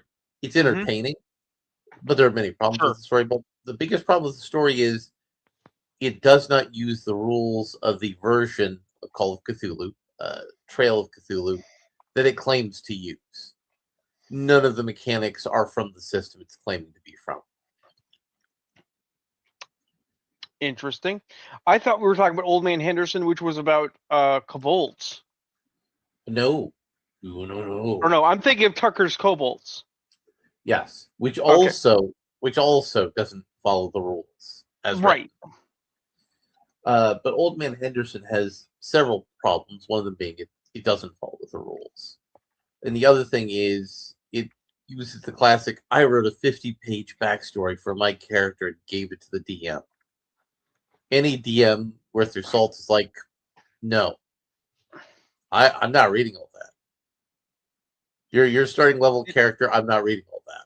It in matter of points, we have an example of the opposite in play, which is I gave our GM for V5 very little character background for Hmm? Byron, and now he's been like, can you add more? It's like, sure.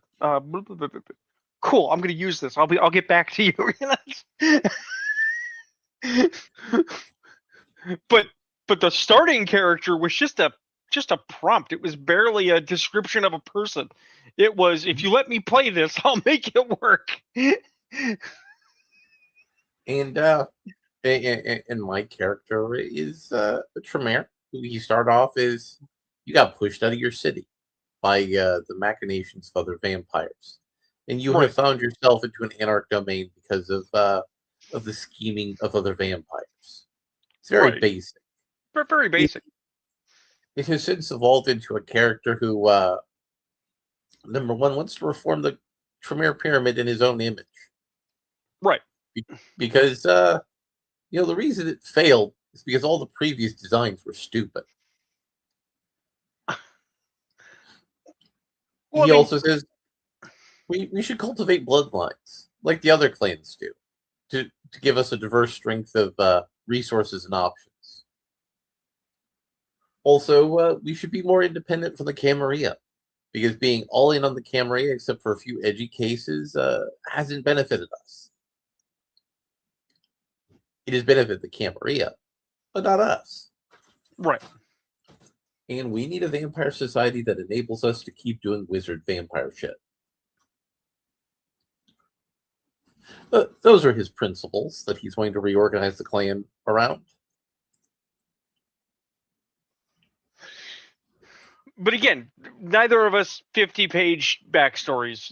No, Nobody does that shit. no, no. I mean, there are people who've done that shit, but if you have any experience, the answer is no.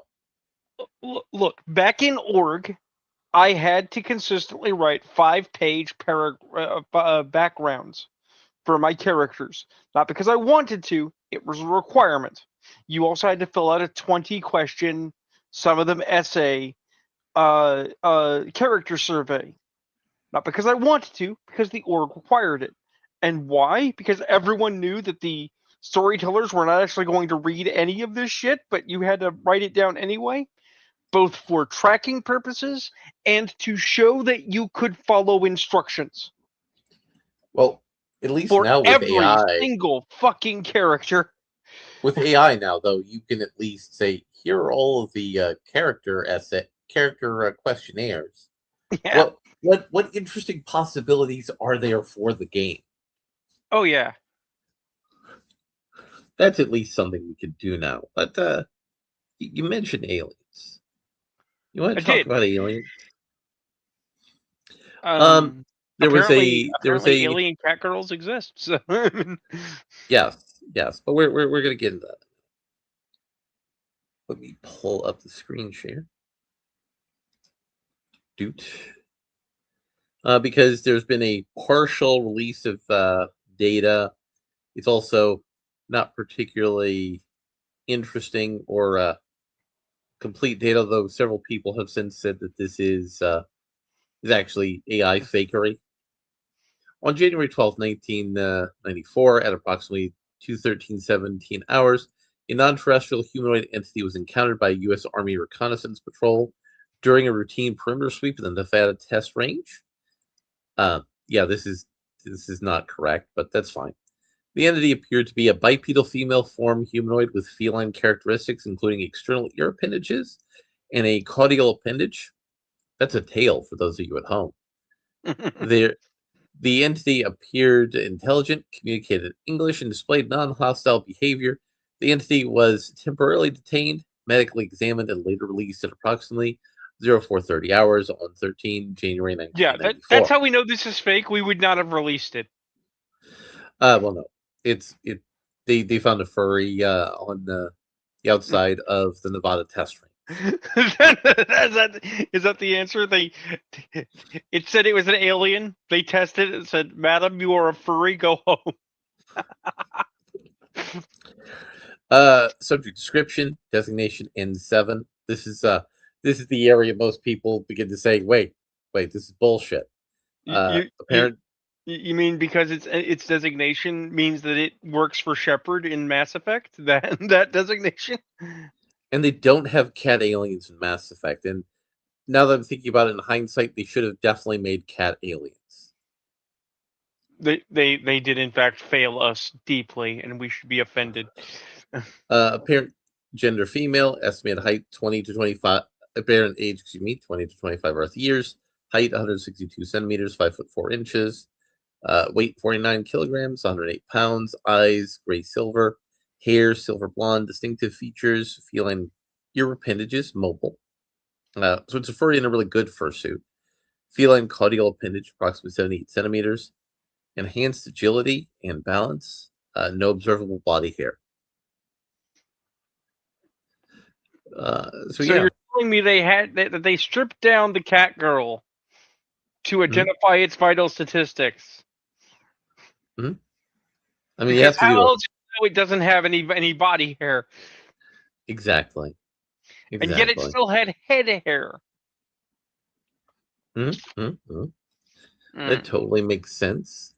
I do also want to bring up there's a bit of a controversy going on in the world of wrestling. Wrestle's having a controversy. Okay. So Vince McMahon sold his company.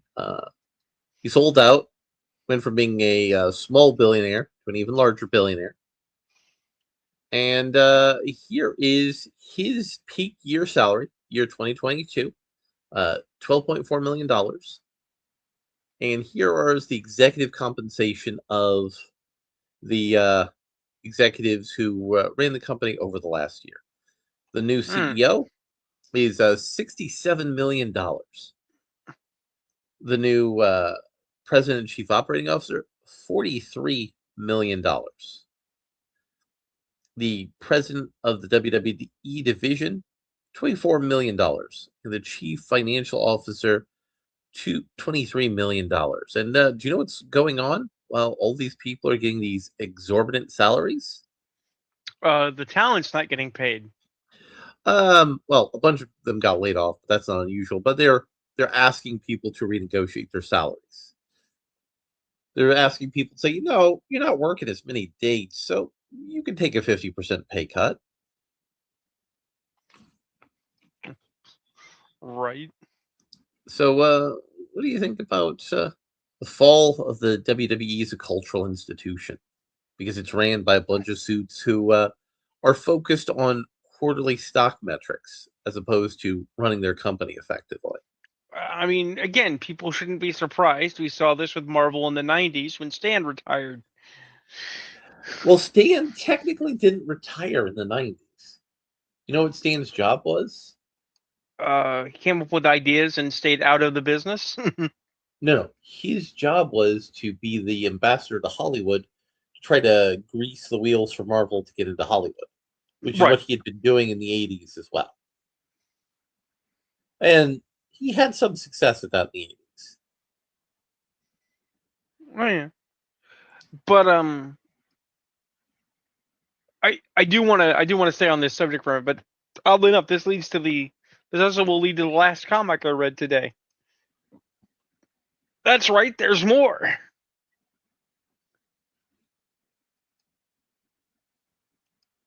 Um, as to the fate of wrestling, I mean, I don't know what to tell you, man. I I will tell you that Danhausen gives me hope for wrestling. So are Danhausen you is talent, or is that one of the guys in charge? Danhausen is talent. Danhausen Okay. is a guy who was an indie wrestler. And he was in a lot of these indie things that were happening adjacent to comic and horror conventions. And his idea was, what if I combine wrestling, comic convention, and horror convention so I could be marketable to all three? This isn't the guy that says he's cursed, is it? No, he's the guy who curses people. Ah, declares they are cursed. Yes, and Okay. bad things do in fact happen to them after they've been cursed. So he was fighting the Miz, who's been a long-term wrestler who has had good years and bad years, but he's been one of those dependable company guys that he gets to work whatever he wants to work. And the general manager of one of the shows said, "I'll get Miz to be your mentor." And Miz didn't want to be his mentor. He was mentoring another wrestler who was doing an ambiguously gay duo gimmick. And there was a big match at the pay per view. where this ambiguously gay character and the Miz were going to fight Danhausen and his mystery partner. And as you do, you speculate who's the mystery partner going to be. A lot of people said, well, it's obviously going to be his real life good friend CM Punk, who lobbied for him to come into the WWE. So I'm like going, that doesn't mesh. I thought, you could just get Steve Austin to show up, be total what the fuck. Steve Austin is helping Danhausen. Would make it a short match. You'd make the audience really happy. Danhausen, because of his indie wrestling and indie world knowledge, chose a better path. Okay. He got micro wrestlers to help him win his match against the Miz and the Miz's pupil. All right. I'm assuming micro wrestler refers to micro like micro brew, not micro as in little people. No, it is Micro's little people. Oh, so he got exoticos. He got literal little people to run in Yes, and like yes. jump like a bunch of midgets. Oh, But that's delightful. but but the little people, they were dressed up in Danhausen gear and in Danhausen styled face paint. And he had Excellent. a cloning machine made out of a wooden box. And, Excellent. and the cloning machine didn't work, so it came out as a midget. Here's the thing. Serious talk. Outside of Lucha, have Mhm. we had that level of ridiculous showmanship in wrestling in recent memory? Um, that's why I called them micro wrestlers, because that's actually a whole circuit of indie wrestlers. They got little people Well, wrestlers going around the country doing the well, show. well, no. What I mean is that we've had a lot of bits where there are stories, but that's been really kind of bare bones because of COVID. So it's guys in the ring Yeah, yeah, yeah. doing fights, right? But this is almost a throwback, not even to the '90s, but to the late The '80s, late right? '80s We have were a actually the '70s, right. territorial '70s stuff. We have a magical antagonist who is going around threatening people, Oh and when no, Joe, you don't understand. Danhausen is the protagonist. He's in his own cursing mind the or actual protagonist. He's the actual protagonist. He's a face, and he is cursing the heels. Right, and then he whips out a cardboard box or a wooden It was a box, but wood it's a box. It was a box, wood box. right? Yes, it was box. And and tiny Danhausen's come out. This is solidly old school wrestling shtick. It is shtick Yes, from it is good. Shtickland, and it is golden. And Danhausen has employed more little people than Peter Dinklage has kept from getting jobs. And if only Peter Dinklage didn't have such a stick up his ass, we could have Danhausen versus Peter Dinklage at a WWE event. Oh, no, Larry, remember, this is wrestling. We can get a little person to be a Peter Dinklage look-alike and be the heel and get his ass kicked. I mean, the thing is, though, no midget would want to pretend to be Dinklage because they all hate him. Right, but somebody pretended to be Donald Trump and then proceeded to kick somebody's ass as Trump. So Well, they've done it that before. wasn't that wasn't pretending to be Donald Trump. That was actually Donald Trump. Wait, Donald Trump actually got in the ring? I knew Donald Trump showed up for an event. I didn't think Donald Trump actually got in the ring. He showed up for multiple events. There were two pay-per-views that were hosted at Trump facilities. Mother of He God. he was briefly the kayfabe owner of the WWE. So much so that the stock went down and they had to stop the angle. Yet again, Trump is the touch of death to stocks. But yeah, no. Danhausen is not only great for Mother's Day. He posted on his social media a picture of his wife, and he at a movie theater watching a movie with their daughter, and the daughter was wearing Danhausen makeup. That is adorable and awesome. And his wife is a goth burlesque performer. So here's why I brought it up. As I said, I did read one more comic. Mm-hmm. I read the 3 issues so far. 20th Century Studios, which is a division of Marvel through Disney for comics, Predator book. Okay. that has most recently come out, and it is quite good. I also read. So pitch me on this Predator book. Okay, so it is either near future or super future, but it has cyber prosthesis and elements of cyberpunk. Mm-hmm. A super rich asshole with like an island, right? Mm-hmm. Has set up a no holds barred Mortal Kombat style blood match with a ring for for pay per view on his Okay. island outside of any legal restrictions. Okay. Okay. Okay. Okay, and he has populated his stable with psychos, uh, uh, very capable fighters with something to prove, and has pulled out a couple of jobs, including a guy who had retired from the ring, right? Mm-hmm. But discovered that he had a kid. His literally an ex-wife showed up with a child and said, "You have a kid," right? Okay.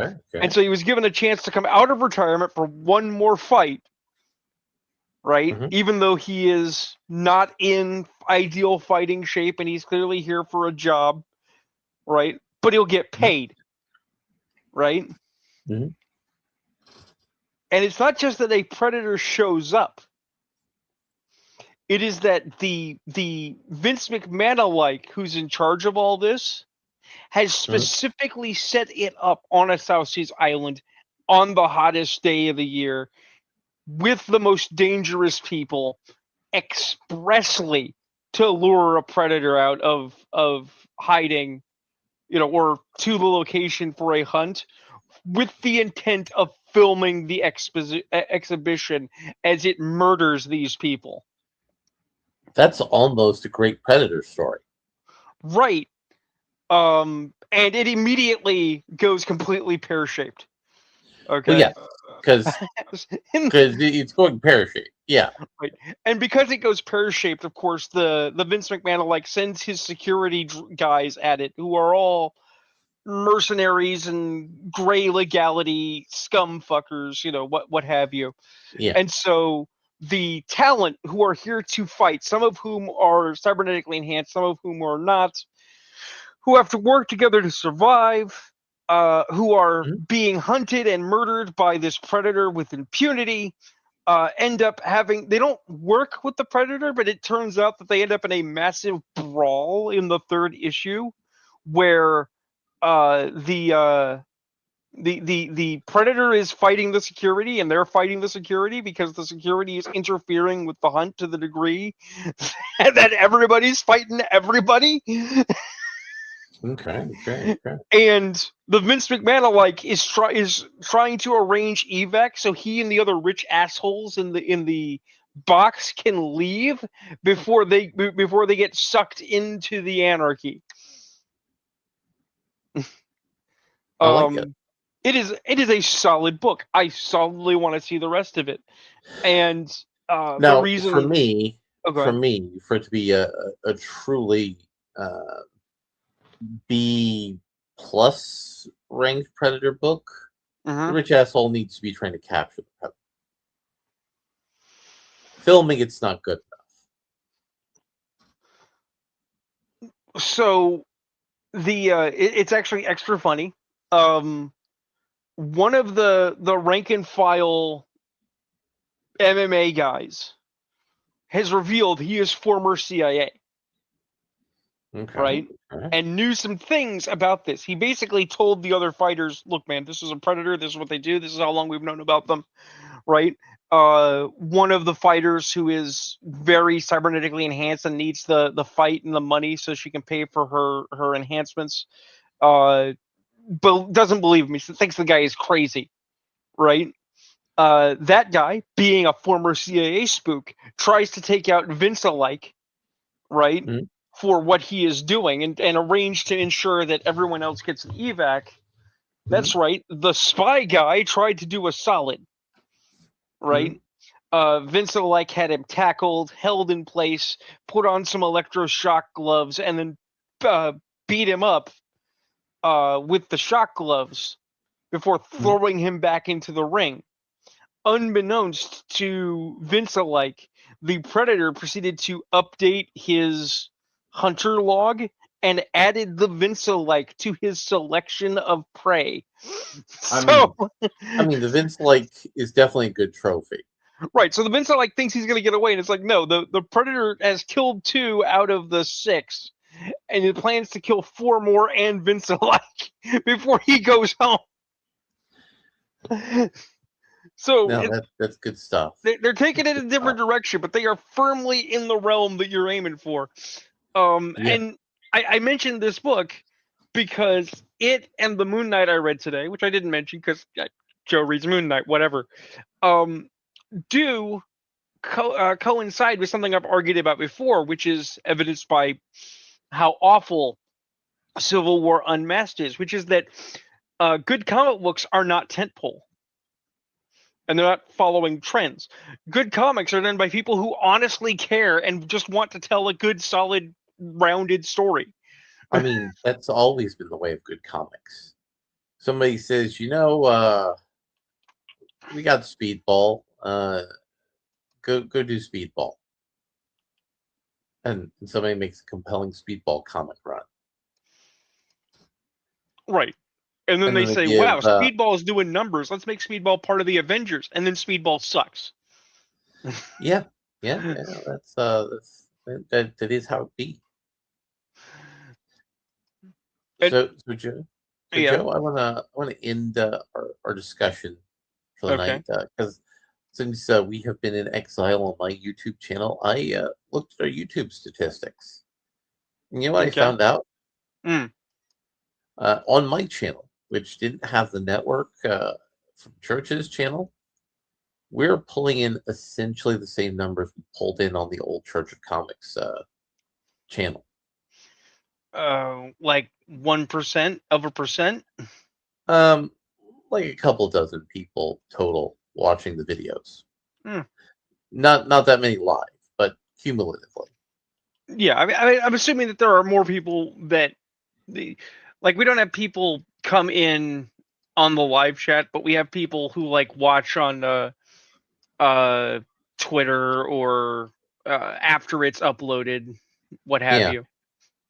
I mean, we didn't do terrible numbers for Twitter videos, but I don't know what good numbers for Twitter videos are.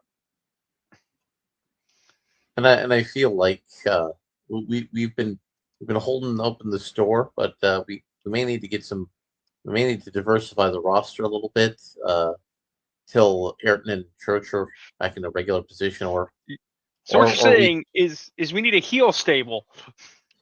Or we may have to do a heel stable. We may have to.